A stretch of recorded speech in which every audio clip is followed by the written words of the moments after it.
My best friend is a really great gift giver.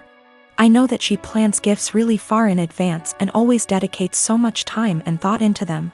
And I am so grateful for every gift I have ever received because I know how special they are. She'll often take something small I said from years back and make a really meaningful thing out of it. And I know she enjoys gift giving, and it is clearly one of primary ways she communicates her love for me and others. I just can't keep up. I've never been a really good gift giver. I often really struggle with forming ideas for upcoming celebrations, and until I'm really under the pump, I come up empty-handed until I find something just all right, or I repeat a similar shtick of reasons why I value you, presents. This just means that I feel so much stress every time I have to celebrate her birthday and Christmas. Especially because I would have received something completely out of this world. I really just feel like my gifts pale in comparison. It's getting to this stage where we've been exchanging presents for 8 years, and I'm honestly just starting to feel like I'm running out of steam to keep up and continue thinking of other ideas. It is also hard because I'm neither here nor there when it comes to receiving gifts. I can recognize the hard work and love, but I don't need to receive gifts to know that I'm loved. And so I worry that I don't reciprocate my love well enough because my presents never feel at her level. I want to express to her my gratitude for her gifts, but ask that we just stick to one a year, on birthdays. Because Christmas and the occasional Valentine's Day is too much for me. I have been able to move away from gift giving with other friends by just casually mentioning it or just mutually ceasing present exchanges, and we now opt for spending time with each other, something I love. I just don't know if this would be really insensitive or soul-crushing because it's not about her or how good of a friend she is, but really about my insecurity and my differing ways of communicating love. My fiancé, James, and I have been together for 3 years, planning a wedding for October 2016. A few months before we met, James bought a brand new home in a newer subdivision. We recently refinanced it and added my name. Before me, James dated a woman, Britt, for about 7 months. She's never been to this current house. From what he's told me, they broke up when he decided they weren't as compatible.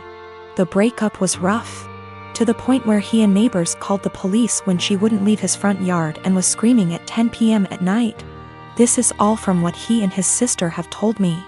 I don't have a reason to not believe them. I've only had a few run-ins with Britt. These have been at restaurants or just coincidences out in public. We never spoke up until now. The problem, Britt has bought a house in the same subdivision that we live in. We even share a cul-de-sac. The only reason we found out about this is from a flyer we got welcoming her to the neighborhood. Our subdivision is very community-oriented. James insists he's never told her where he lives and hasn't spoken to her since the night he called the police. We both brushed it off as a coincidence, but lately it's becoming very weird. Here's why. I work for a company that allows me to work from home 3 out of the 5 days. Our home is a ranch and my office window faces the street. I'm not sure what Britt does for a living, but she does not work during the day. From about noon until 3, she spends her time walking up and down our street. When she passes our house, she doesn't take her eyes off of it. It's almost like she can see me in the office.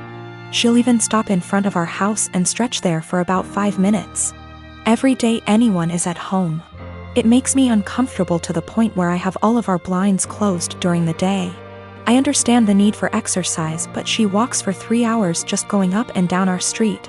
Another issue is when either James or I are outside with the dog, she'll let her dog outside and it will come sprinting to our yard. This causes her to come and get her dog.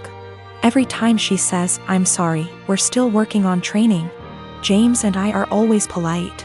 Normally, I would be okay with this, but James has pointed out that any other time she lets her dog out and we're not outside, she'll immediately correct him before he runs off. She never corrects him when we're outside. We've been getting ding-dong ditched a lot since she's moved in. Something that's never happened in the 4 years that James owned the house. The doorbell will ring around dinner time, between 6 and 8, and by the time anyone gets to the door, no one will be there. It's gotten to the point where our Doberman has picked up the routine and waits by the front door, pacing. The last issue, which I believe might be illegal, is that our mail seems to go missing for a while and then pop back up. What I mean is, Britt will knock on our door and say that she received our mail and is just returning it. This has never happened with the previous owners in her house. We don't have a new mail carrier either. It seems to happen once a week and she'll always bring it on a Friday night. Based on the date on the envelopes, we can tell she's been holding it all week. This has pushed James over the edge because she had our water bill, which resulted in us being 2 days late on the payment. James is neurotic when it comes to paying bills. Every time I have to convince him not to go over and yell at her because we haven't actually caught her taking it out of our mailbox as much as I try to monitor it. She usually gets 2 days worth of mail because those are the days I'm not working from home. The other days I get it right away. I'm not sure what to do at this point. I don't want to piss her off by confronting her, but how can I get her to stop? She's making us nervous and I feel uncomfortable in my own yard most of the time because I know she is watching. I know this sounds strange, but I'm not sure if I can legally do anything about it. I don't have anything against her, it's just becoming an annoyance. I'm a professional ballet dancer for a living, but I also do some modeling in my spare time. Last weekend, I was doing a latex shoot. Before anybody says anything, it wasn't anything fetish-wise. It was just a shoot that called for wearing more uncommon types of fabrics. My outfit was a black full-body catsuit, so think of a skin-tight garment that covers from neck to toe, including gloves. If you've ever put on a wetsuit, then you can probably imagine how much of a pain it is. It's a pretty in-depth process that involves lots of baby powder, a lot of sweat, and some less than ladylike stances. Dressing usually takes anywhere from 20 to 25 minutes start to finish. I always dread it, but can't argue with the results.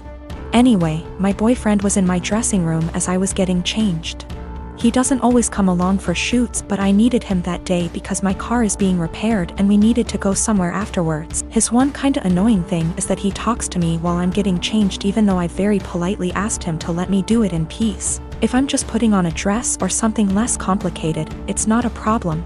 But with latex, you have to concentrate, seriously. My facial expression is pretty similar to when I'm doing heavy leg presses or squats at the gym, so that the garment slips on correctly and, more importantly, you don't rip it. It's very easy to tear if you're not careful. And a full-body catsuit can cost upwards of $700 to $800 minimum. So as I'm struggling, may have been on the floor on my back with my feet up on a chair, pushing my butt up to get the garment over my hips, he won't stop talking. Come on, girl, you got this. Do you want help? I don't think you put on enough baby powder. Babe, you got this, get that big ass in there. And I politely asked him several times to just let me concentrate. He responds by saying, relax, I'm just trying to help, before patting me on the butt. I'd had enough. I demanded he stand outside because he was being super distracting and I couldn't afford to rip the garment. I didn't ask him to help because there's a technique to getting latex on and he doesn't have it. He got all pissy and was like, whatever, maybe you need a bigger size anyway, before leaving the shoot completely and taking the car. I had to get an Uber home after the shoot. On one hand, I was getting super frustrated, I was hot and sweaty, and combined with my kinda short temper, I was getting pissed off that I couldn't get the suit on. On the other hand, I asked him multiple times not to comment or distract me. And I never indicated that I was in the mood to be touched. I recently got married to Matt. Matt has a stepsister, Tiffany. I have met her less than 10 times in the 5 years I dated Matt, as she doesn't live nearby and is not close to my husband. However, she was invited to our wedding. I should mention that Tiffany is very attractive. She is pretty, with a currently fashionable body type. She also dresses well and spends money on her appearance. This is well known, and even though I've only met her a few times, whenever she is brought up by my in-laws, she always mentioned as being very invested in her image. I don't begrudge her this at all. The ceremony went fine, but afterwards, while my in-laws were congratulating me, my father-in-law commented that I looked beautiful, and in the next breath mentioned Tiffany did, too. His wife caught his eye and shook her head, but I ignored it. When Tiffany came over to say congratulations, she looked stunning. Her dress was beautiful and fitted her perfectly, her hair and makeup looked like they'd been done professionally. And she was wearing a pair of obviously designer shoes. Her outfit was totally appropriate for the event. but I was still weirdly upset by how she looked and immediately felt self-conscious next to her. Even Matt told her she looked great, and they rarely talk. For the rest of the night, every single male guest at the wedding asked about Tiffany, who she was, how I know her, if she was single, etc. By the speeches, I was fed up and almost in tears, and even the best man mentioned her in his speech off the cuff. I let it go, went on my honeymoon, and tried to forget the whole thing. We came back about a week ago, and this past weekend had dinner with my in-laws. Tiffany was visiting, and we learned that she had got engaged. She showed us her comically large ring and said she was planning to have the wedding next year and that it would be a black tie event. Before I could stop myself, I jokingly said that I was pretty sure I'd already been to her wedding. I was the one in the white dress. She asked what I meant, and I thought there was no point in lying, so I just admitted I felt she upstaged me at my wedding. She laughed and said, "You can't upstage a bride." I asked if I could wear white to her wedding then, and she shrugged and said, "If you think it'll help." She then apologized if I felt her outfit was inappropriate. My in-laws moved the conversation on, and we went on with dinner. When we got home, my husband blew up on me, saying I embarrassed him by being petty and jealous of Tiffany. He said he doesn't even like her, but even he knows she can't do anything about what she looks like or the clothes she can afford. And I made myself look bitter and childish, and him by association. I admit it wasn't my best moment, but I thought he would at least understand how I felt given that he heard everyone's comments that night. He's demanding I apologize to Tiffany and his parents, but I don't think I said anything that heinous.